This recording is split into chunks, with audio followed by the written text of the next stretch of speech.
امریکی فوج کی مسلسل چھٹی رات ایران پر بمباری، ریلوے اسٹیشن، پل اور ایئرپورٹ کو نشانہ بنایا۔ صوبہ ہرمزگان میں بندر خمیر پل پر امریکی حملے میں ہلاکتوں کی تعداد بڑھ کر 7 ہو گئی۔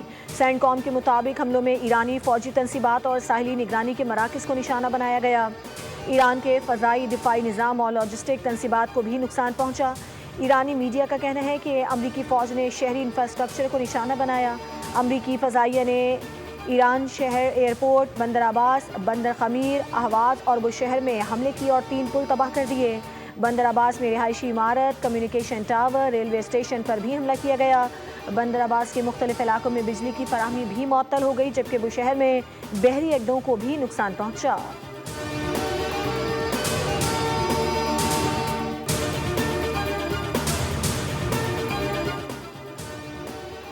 امریکی جارحیت کے جواب میں ایران کے کویت میں حملے، اہم تنصیبات کو نشانہ بنایا۔ بحرین میں امریکی ہیلی کاپٹرز اور جاسوس طیاروں کو نشانہ بنانے کا دعویٰ۔ پاسداران انقلاب کا کہنا ہے کہ انہوں نے امریکی حملوں کے جواب میں آپریشن نصر 2 کی 11ویں لہر کے تحت شام کے علاقے الطنف میں امریکی فوج کے اسپیشل آپریشن کمانڈ سینٹر پر حملہ کر دیا۔ یہ کارروائی رمبور میں شہید ہونے والے فوجی اہلکاروں کے بدلے میں کی گئی۔ حملے کے دوران ایک ریڈار سسٹم کو تباہ کیا گیا اور اسپیشل آپریشنز کے لیے استعمال ہونے والے متعدد ہیلی کاپٹرز بھی نشانہ بنا کر تباہ کیے گئے۔ پاسداران نے دعویٰ کیا ہے کہ آبنہ ہرمز پر مکمل کنٹرول بدستور ایرانی فوج کے پاس ہے۔ جب تک امریکہ کی جارحانہ کارروائیاں جاری رہیں گی، اس خطے سے تیل اور گیس کی ایک بوند بھی برآمد نہیں ہونے دی جائے گی۔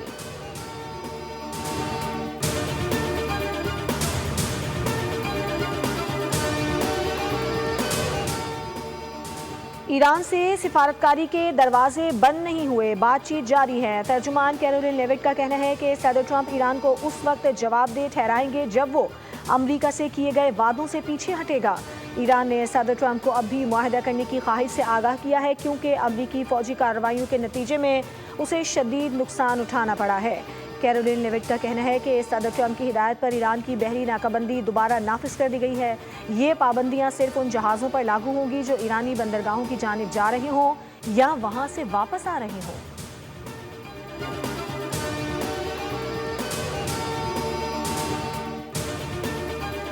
صدر ٹرمپ کا چین پر 2020 کے امریکی صدارتی انتخابات کے ڈیٹا کی سب سے بڑی چوری کا الزام۔ کہا چین نے امریکی ووٹرز کی 22 کروڑ فائلیں حاصل کی۔ وہ امریکہ کے انتخابات میں مسلسل مداخلت اور الیکشن ڈیٹا ہیک کرنے کی کوشش کر رہا ہے۔ صدر ٹرمپ نے امریکی قوم سے خطاب میں کہا کہ چین چاہتا تھا کہ صدر ٹرمپ صدارتی الیکشن ہار جائیں۔ اس نے امریکی عوام میں ان کے بارے میں منفی تاثر پیدا کرنے کی کوشش کی۔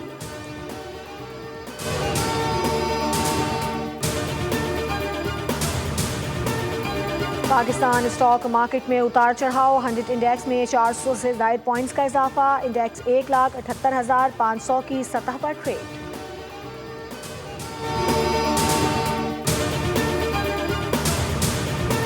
کراچی کے مختلف علاقوں میں صبح سویرے بوندا باندی، موسم حسین ہو گیا۔ پھسلن کے باعث متعدد موٹر سائیکل سوار حادثے کا شکار۔ محکمہ موسمیات نے آئندہ 2 سے 3 روز کے دوران شہر کا موسم ابر آلود رہنے کے ساتھ رات اور صبح کے وقت بوندا باندی اور ہلکی بارش کی پیشگوئی کر رکھی ہے۔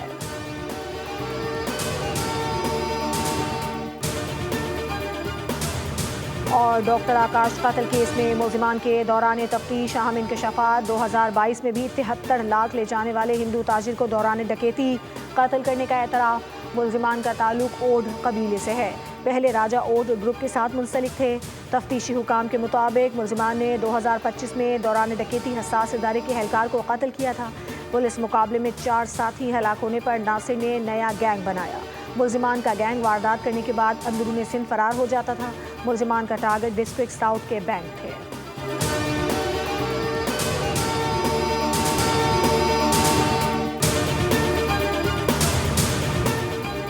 امریکی فوج کی مسلسل چھٹی رات ایران پر بمباری، ریلوے اسٹیشن، پل اور ایئرپورٹ کو نشانہ بنایا۔ صوبہ ہرمزگان میں بندر خمیر پل پر امریکی حملے میں ہلاکتوں کی تعداد بڑھ کر 7 ہو گئی۔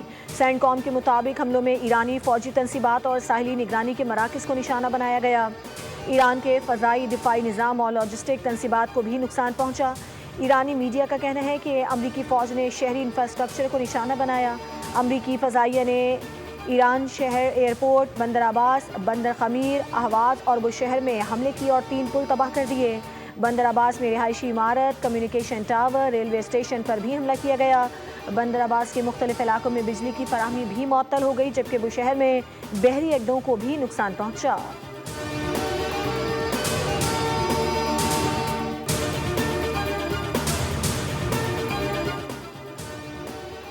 امریکی جارحیت کے جواب میں ایران کے کویت میں حملے اہم تنصیبات کو نشانہ بنایا۔ بحرین میں امریکی ہیلی کاپٹرز اور جاسوس طیاروں کو نشانہ بنانے کا دعویٰ۔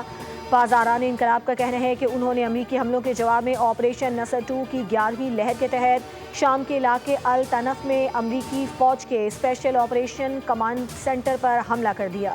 یہ کارروائی بمبور میں شہید ہونے والے فوجی اہلکاروں کے بدلے میں کی گئی۔ حملے کے دوران ایک ریڈار سسٹم کو تباہ کیا گیا اور اسپیشل آپریشنز کے لیے استعمال ہونے والے متعدد ہیلی کاپٹرز بھی نشانہ بنا کر تباہ کیے گئے۔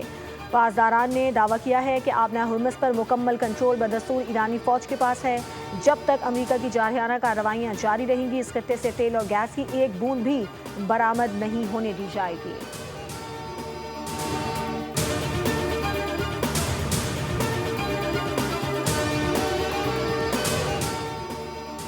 ایران سے سفارتکاری کے دروازے بند نہیں ہوئے، بات چیت جاری ہے۔ ترجمان کیرولین لیوٹ کا کہنا ہے کہ صدر ٹرمپ ایران کو اس وقت جواب دہ ٹھہرائیں گے جب وہ امریکہ سے کیے گئے وعدوں سے پیچھے ہٹے گا۔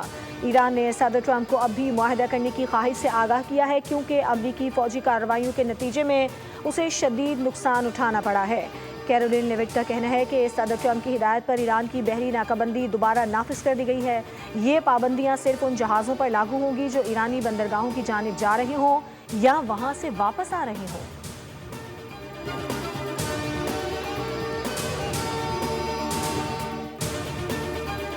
صدر ٹرمپ کا چین پر 2020 کے امریکی صدارتی انتخابات کے ڈیٹا کی سب سے بڑی چوری کا الزام۔ کہا چین نے امریکی ووٹرز کی 22 کروڑ فائلیں حاصل کی۔ وہ امریکہ کے انتخابات میں مسلسل مداخلت اور الیکشن ڈیٹا ہیک کرنے کی کوشش کر رہا ہے۔ صدر ٹرمپ نے امریکی قوم سے خطاب میں کہا کہ چین چاہتا تھا کہ صدر ٹرمپ صدارتی الیکشن ہار جائیں۔ اس نے امریکی عوام میں ان کے بارے میں منفی تاثر پیدا کرنے کی کوشش کی۔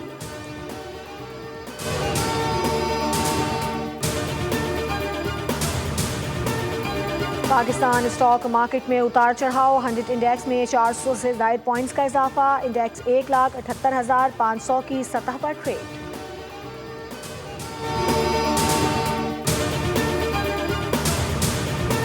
کراچی کے مختلف علاقوں میں صبح سویرے بوندا باندی، موسم حسین ہو گیا۔ پھسلن کے باعث متعدد موٹر سائیکل سوار حادثے کا شکار۔ محکمہ موسمیات نے آئندہ 2 سے 3 روز کے دوران شہر کا موسم ابر آلود رہنے کے ساتھ رات اور صبح کے وقت بوندا باندی اور ہلکی بارش کی پیش گوئی کر رکھی ہے۔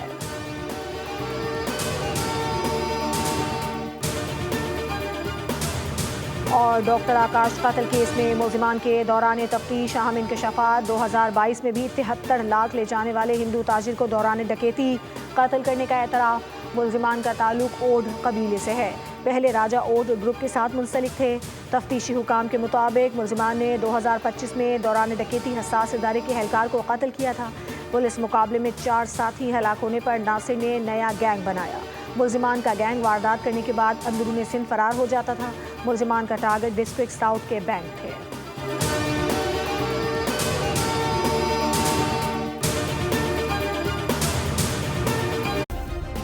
سبسکرائب کریں اور بیل دبائیں تاکہ کوئی خبر رہ نہ جائے۔